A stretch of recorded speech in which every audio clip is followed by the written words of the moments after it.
Ambassador John Carter of Earth stood before the assembled representatives of the Galactic Council, his face an emotionless mask.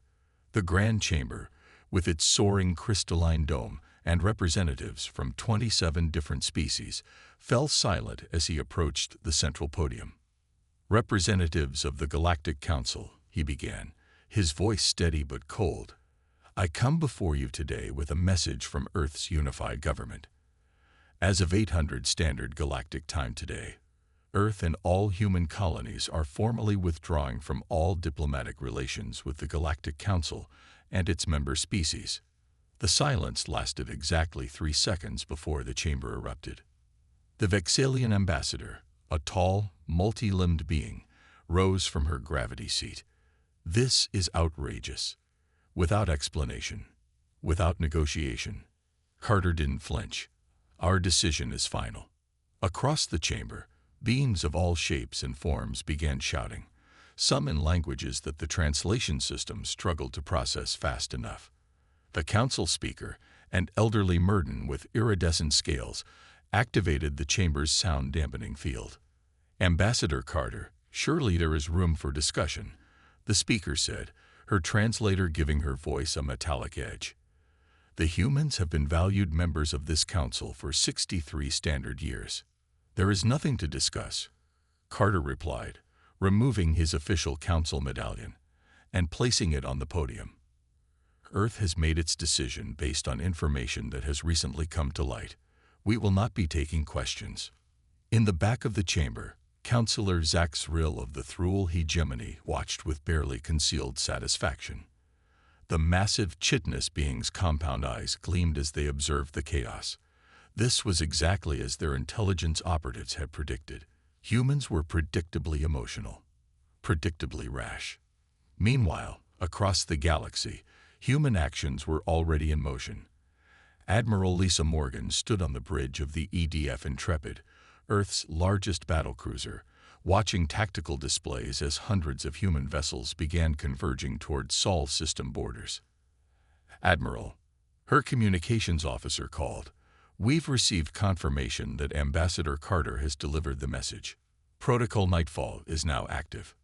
Morgan nodded grimly. "Send the encrypted signal to all fleet captains. Begin immediate recall of all human vessels from foreign space. Any ship unable to reach Sol within 48 hours is to seek shelter at the nearest human colony. The Council will try to contact us," her executive officer, Commander Alan West, said quietly. "All official channels are being shut down as we speak," Morgan replied. "The only communication they'll receive is automated warnings if they approach our borders." On the Ardani homeworld, news of the human withdrawal spread quickly. Councillor Kilna, whose species had been Earth's closest allies for decades, stared in disbelief at the report before him. "This makes no sense," he whispered to his aide. "Why would they withdraw without even consulting us?" The report mentioned something about their research outpost on Proxima Centauri IV, the aide replied. "Some kind of attack." Kelna's facial tendrils curled in concern. The Proxima outpost had been Earth's primary xenobiology research facility, housing some of their brightest minds.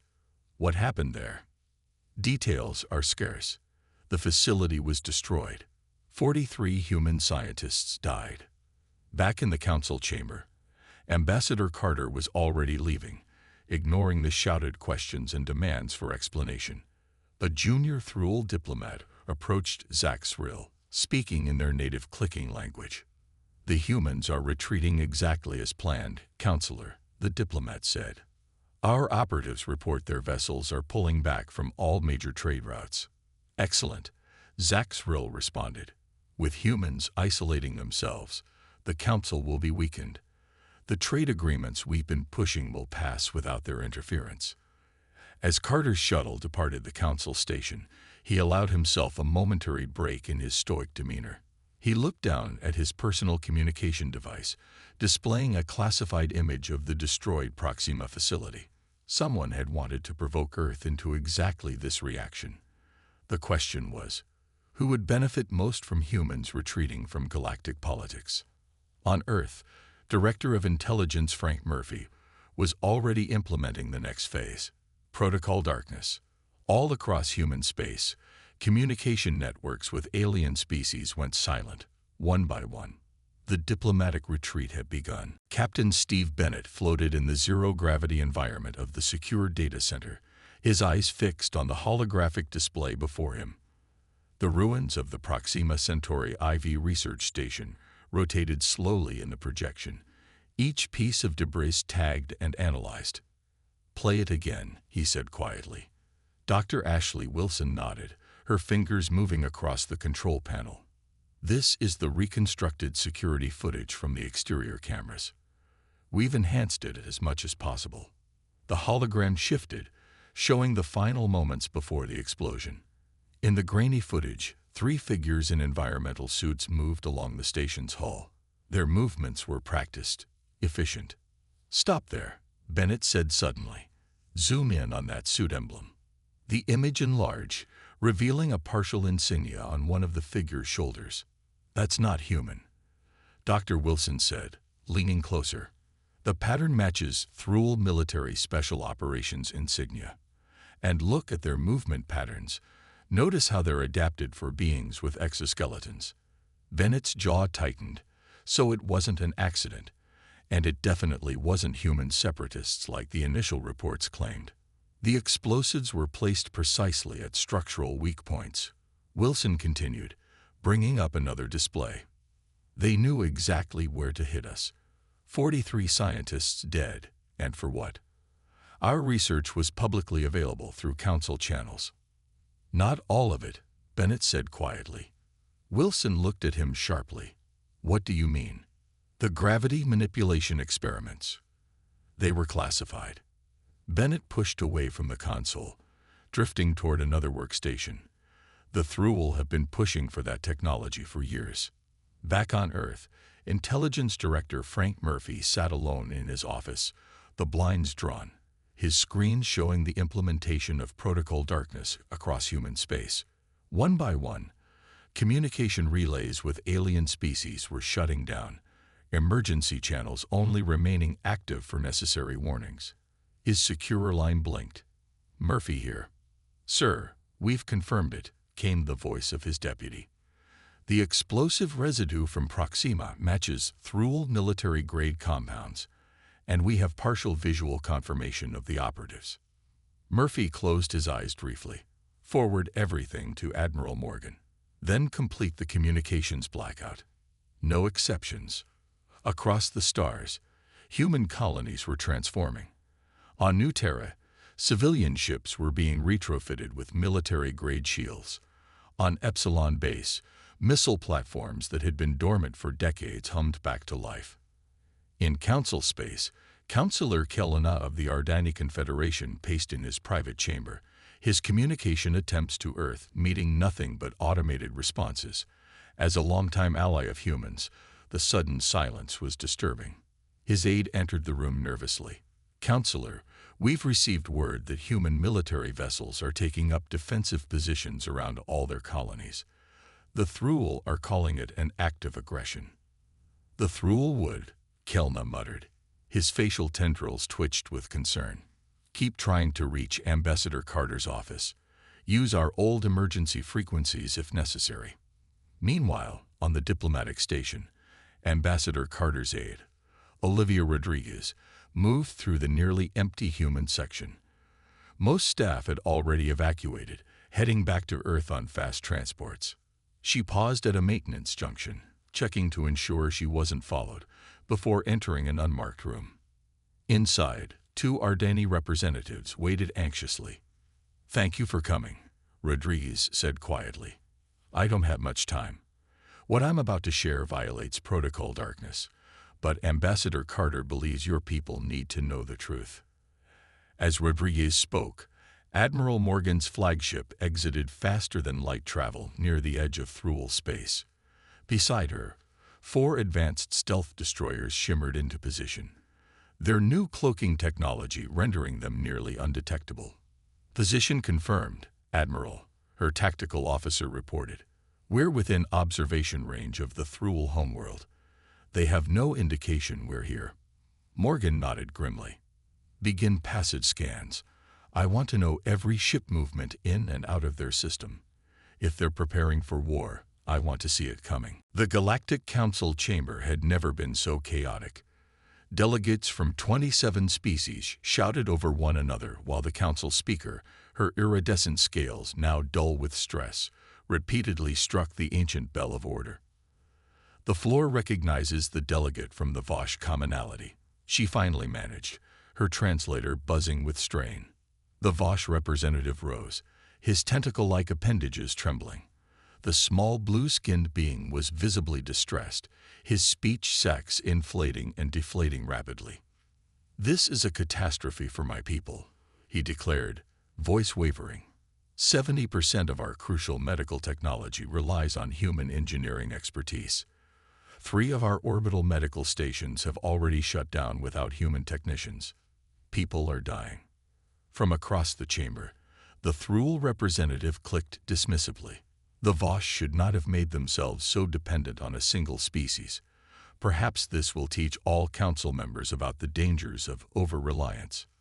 Easy to say when your species doesn't need breathing assistance in standard oxygen environments, snapped the Murden trade minister. Throughout the chamber, alliances were fracturing before everyone's eyes. Species that had maintained peaceful relations for centuries now accused each other of complicity in the human withdrawal. Meanwhile, across the galaxy, the effects were immediate and devastating. At the massive trading hub of Centauri Junction, human merchant ships had vanished overnight. The docking bays stood empty, maintenance robots idle. Cargo containers filled with goods bound for Earth sat abandoned.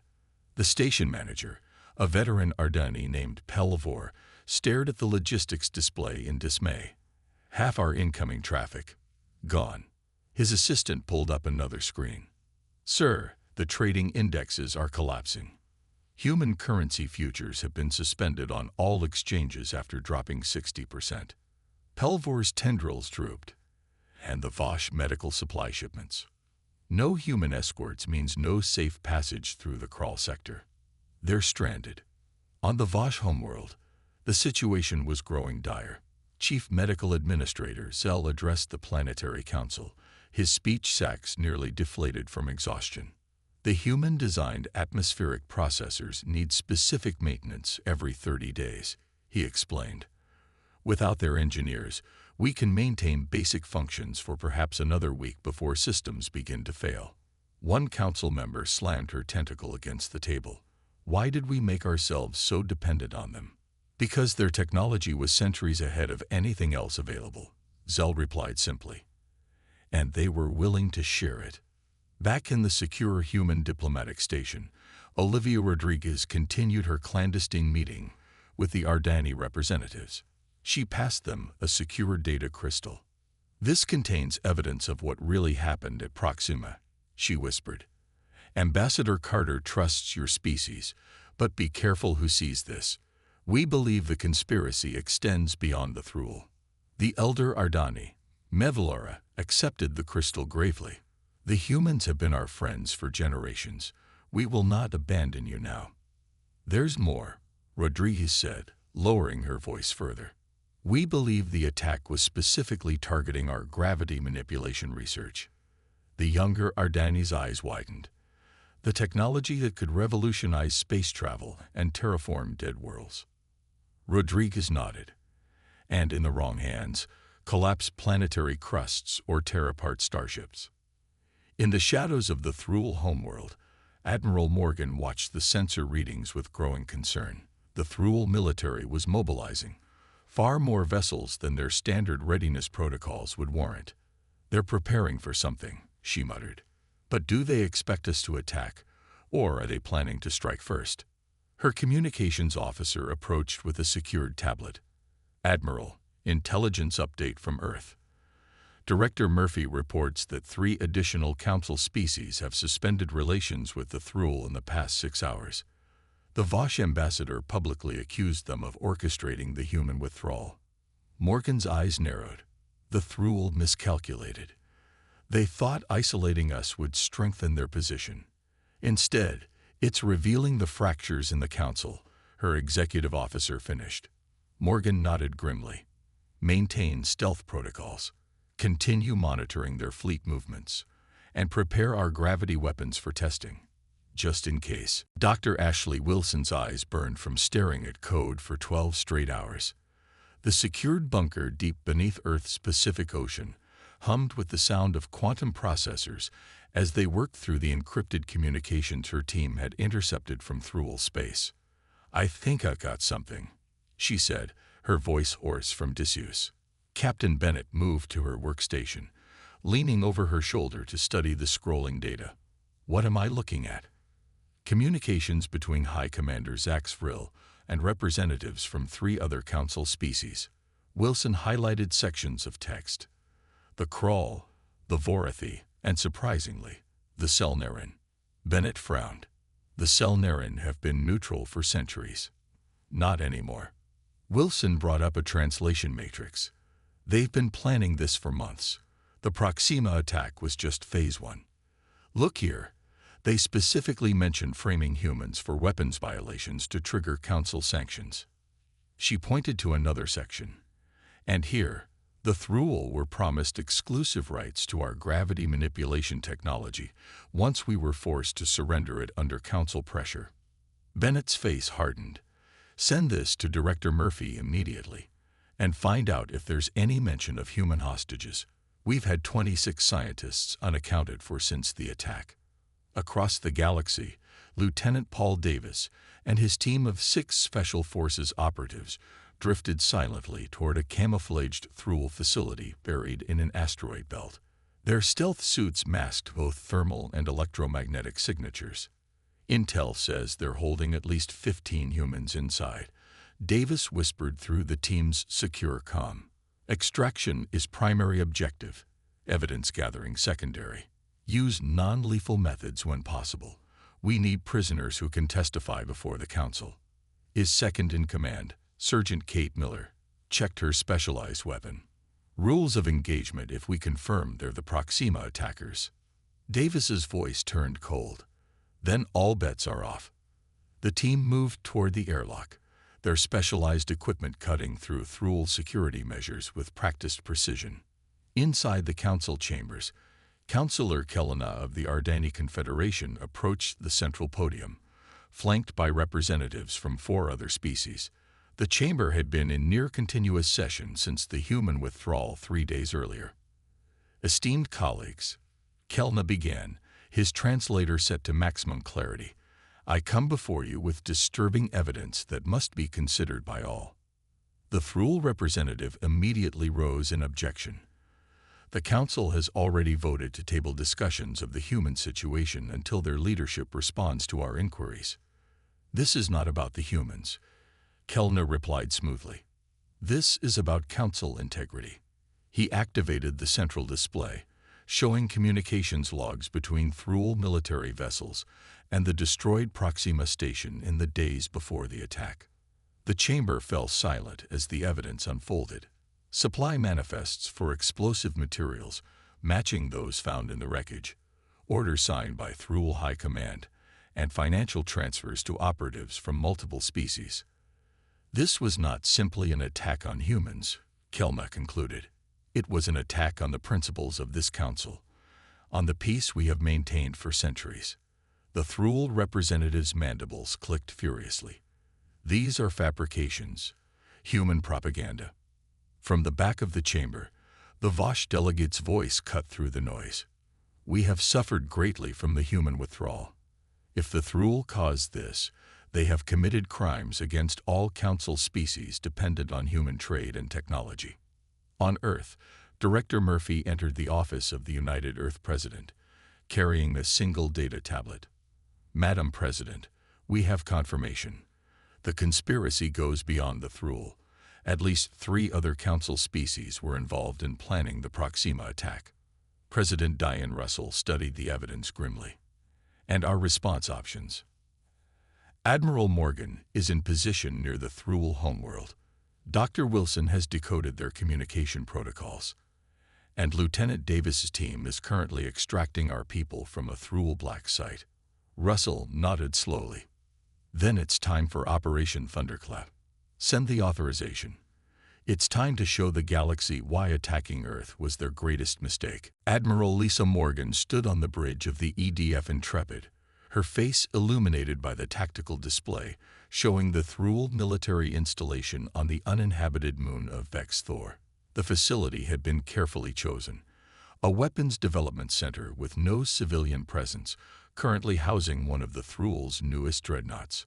All systems are go, Admiral, her weapons officer reported. Gravity manipulation device is powered and targeted. Safety protocols confirmed. Morgan took a deep breath. This is Admiral Morgan authorizing Operation Thunderclap. Authentication code Sierra. Echo Victor Echo November. Execute. There was no beam, no visible projectile. For a moment, nothing seemed to happen. Then on the view screen, the massive Thule dreadnought began to distort. The hull buckled inward as if being crushed by an invisible hand. Metal screamed as it twisted and folded. Within 30 seconds, the once mighty warship had collapsed in on itself, compressed into a twisted mass of metal no larger than a shuttle. The nearby installation remained completely untouched. Target neutralize, the weapons officer reported, a hint of awe in his voice. No collateral damage. No radiation. No detectable weapon signature. Morgan nodded. Broadcast the demonstration on all Galactic Council frequencies, along with the evidence package. Include the footage from Proxima. Across the galaxy, on every Council communication device, the same images appeared. The destruction of the Thule dreadnought, followed by the security footage showing Thule operatives planting explosives at the Proxima research station. The evidence was undeniable, the message clear. In the council chambers, the broadcast interrupted ongoing debate. Representatives watched in stunned silence as the human weapon demonstration was followed by proof of the Thule conspiracy. The Vosh representative was the first to recover. Rising shakily to his feet, his speech sacs fully inflated with determination, he addressed the chamber. "My people face extinction without human medical technology," he declared. "I hereby announce that the Vosh commonality formally breaks all diplomatic and trade relations with the Thule hegemony and their co-conspirators.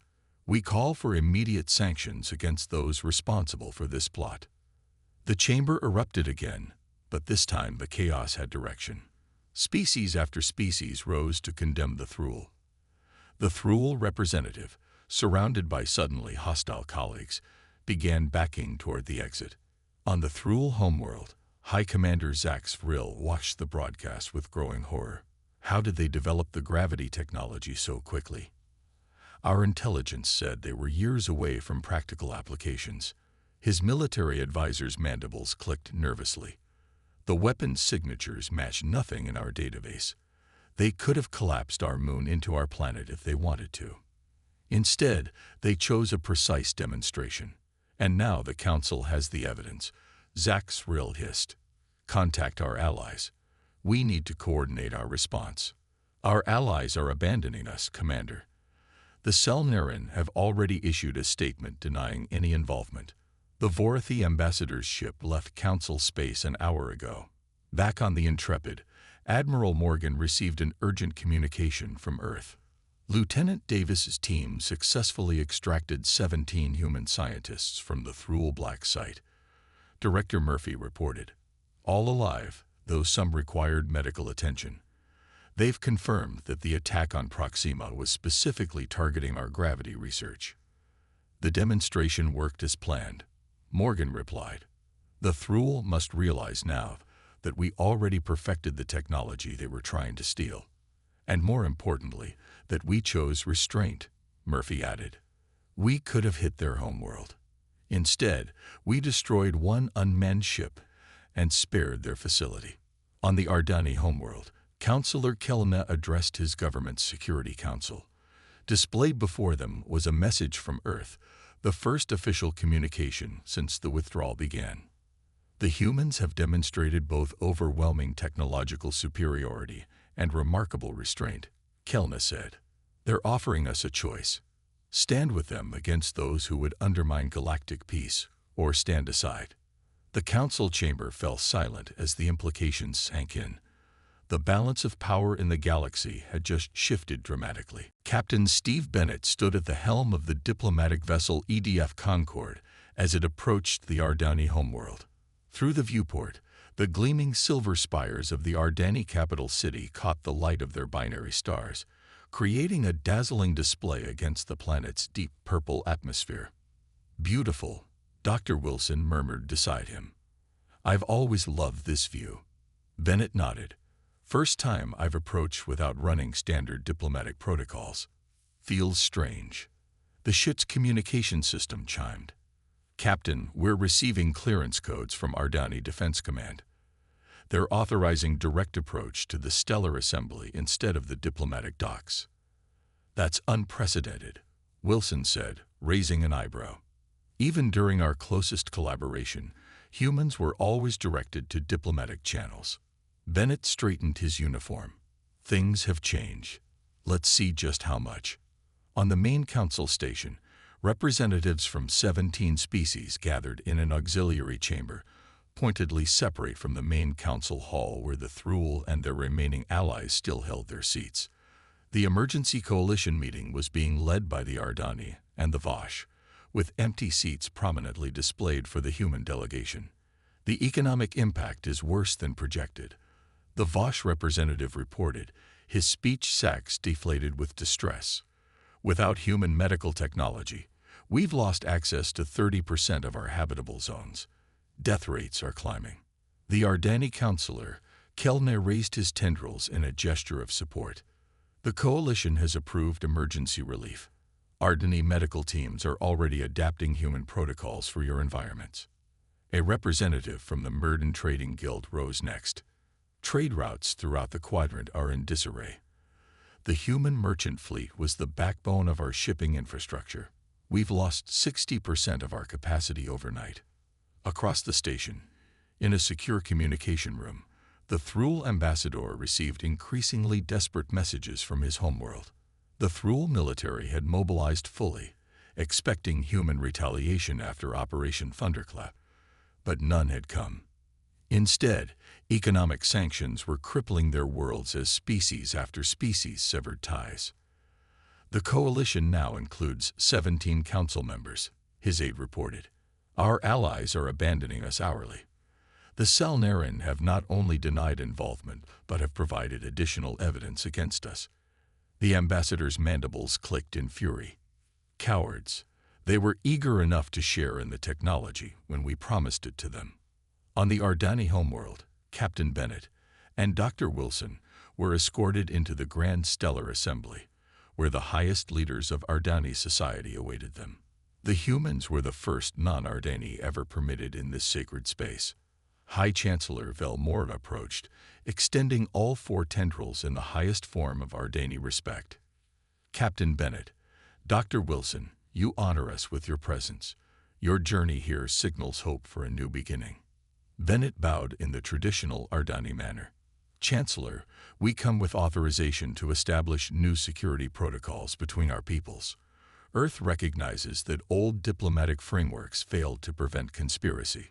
We seek stronger bonds with proven allies."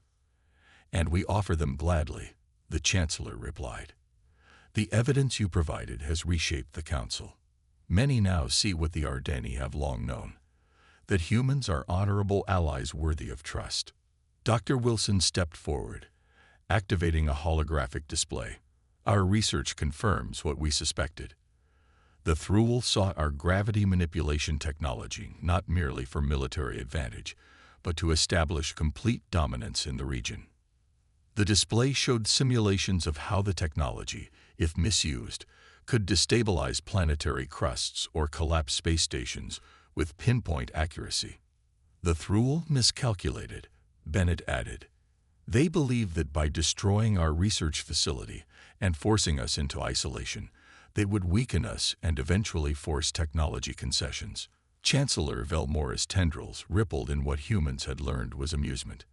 "Instead, they discovered you had already perfected the technology and exercised remarkable restraint in its use." Back on Earth, Ambassador Carter prepared for his return to the Council. President Russell reviewed his new instructions one final time. "The coalition has set the stage," she said. "Now we return not as supplicants, but as leaders. The terms for our re-engagement must reshape the council itself." Carter nodded. "And the Thruul?"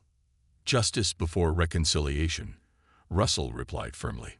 "They must answer for 43 dead scientists before we discuss peace." The Galactic Council chamber looked nothing like it had a month earlier. The circular arrangement had been replaced by a more open design. The raised platform where senior species once sat above others was gone. In its place stood a round table where representatives sat as equals. Ambassador John Carter walked confidently to his seat, his face showing none of the emotion he felt at this turning point in galactic history. The human delegation had returned, but on their own terms. "The Council recognizes Earth and welcomes the return of humanity to galactic affairs," announced the Ardani speaker, Kelena, whose selection as neutral facilitator had been one of Earth's conditions. Carter nodded acknowledgement. "Earth thanks the Council. We return with hope for a stronger, more transparent galactic community." Near the chamber entrance, armed human and Ardani security personnel stood watch. The new Joint Security Force, another condition of human return, was a visible reminder of the power shift. The Thruul representatives were notably absent.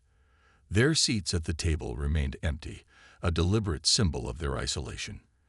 In a separate chamber aboard the station, the former Thruul High Commander and 3 other conspirators awaited judgment from the newly formed Interspecies Tribunal. "The first order of business," Kelena announced, "is ratification of the Sol Accords." Holographic displays activated at each representative's position, showing the document that would reshape galactic politics. The Accords established new rules for technology sharing, mutual defense, and, most importantly, a system of checks against the kind of conspiracy that had nearly led to war. The Vosh representative spoke, his speech sacs now healthy and full. "The Vosh commonality fully supports the Accords. The human medical teams have saved thousands of our people. We have seen firsthand the benefits of true cooperation." One by one, 15 species voiced their support. 2 abstained, none opposed. In Earth's Orbital Defense Headquarters, Admiral Morgan watched the proceedings via secure transmission. Beside her stood Frank Murphy, the intelligence director whose quick actions had preserved vital evidence. "The reforms are more extensive than I expected," Murphy noted. Morgan nodded. "The Proxima attack gave us leverage, but it was our restraint that won allies. We could have reduced the Thruul homeworld to rubble. Instead, we chose justice and demonstrated our technological superiority in the process," Murphy added wryly. In a research facility on Mars, Dr. Ashley Wilson led a tour for representatives from 5 allied species. The laboratory housed the next generation of gravity manipulation technology. "The defensive applications are simply one aspect," she explained as she activated a demonstration. A small model of a barren planet appeared in the chamber. As she adjusted controls, the hologram showed atmosphere forming, water collecting. "Terraforming," gasped one of the visitors. "You can reshape dead worlds." Wilson nodded. "With proper oversight from the new Science Council, this technology will create homes for species whose planets are dying. What the Thruul wanted for domination, we'll use for expansion and life." Back in the council chamber, Carter stood to address the assembly. For decades, humanity participated in galactic affairs while keeping certain technologies to ourselves. We feared misuse. Recent events proved our caution warranted. He paused, looking around the chamber. But isolation is not the answer. The new council structure ensures that no single species or coalition can gain unchecked power. The final section of the Sol Accords appeared on the displays. The establishment of protected development zones, where vulnerable species could advance without exploitation. When the voting concluded, Kelma struck the ancient bell of Accord 3 times. The Sol Accords are ratified. A new era of galactic cooperation begins today. As the session ended, Ambassador Carter met privately with the Ardani Chancellor and Admiral Morgan, who had traveled from Earth for the occasion. "The military alliance is formalized," Morgan said. "Joint fleet exercises begin next month." "And the Thruel?" asked the Chancellor. Carter's expression remained neutral. "Justice will be served, but we've left room for redemption. In time, they may rejoin a council that no longer allows the strong to prey upon the weak."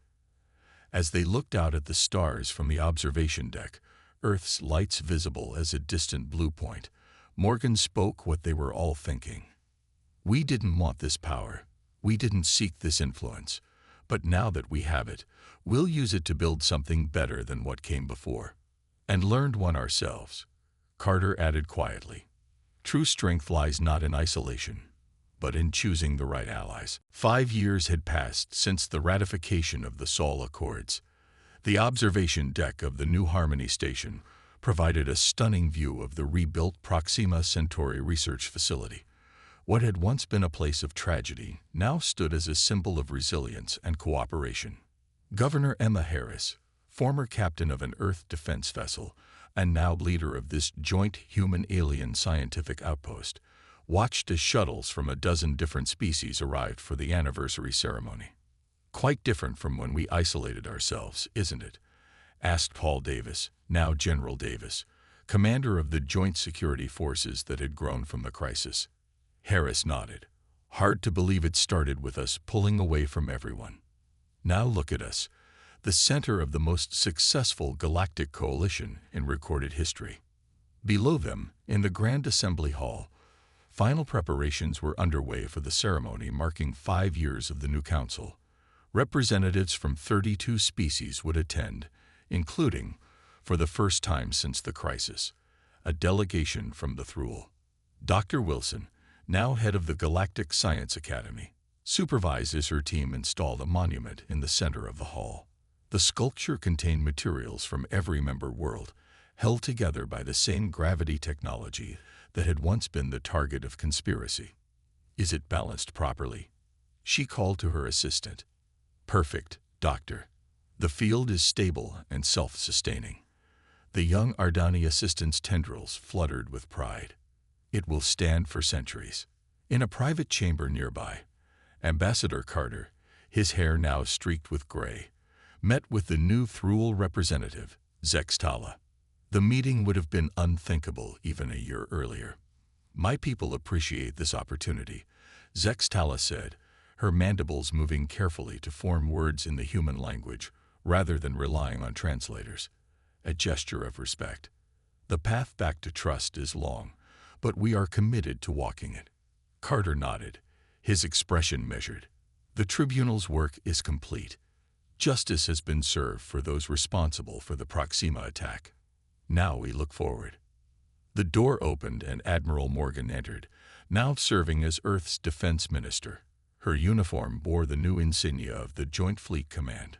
"The Thruel peacekeeping contingent has cleared all security protocols," she reported. "Their ships will join the protection detail as planned." Zextala's compound eyes registered surprise. "You're allowing our vessels to participate in security." "Trust must begin somewhere," Morgan replied simply. "Your ships will be paired with human vessels. We will learn to work together."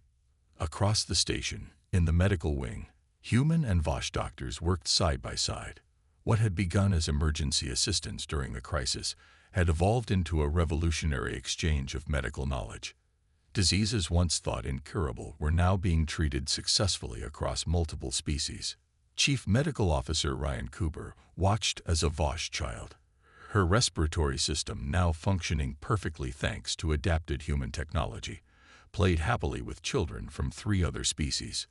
"This is the real victory," he said to his Vosh colleague. "Not the political agreements or military alliances, but this, different worlds coming together." As the ceremony hour approached, Governor Harris stood at the podium, surveying the gathered representatives. Former enemies sat beside new allies. Species that had barely acknowledged each other before the crisis now engaged in animated conversation. President Russell, serving her final term on Earth, took her place beside Harris. "Ready to make history again, Governor?" Harris smiled. I believe we already have, Madam President. 5 years ago, we withdrew to protect ourselves.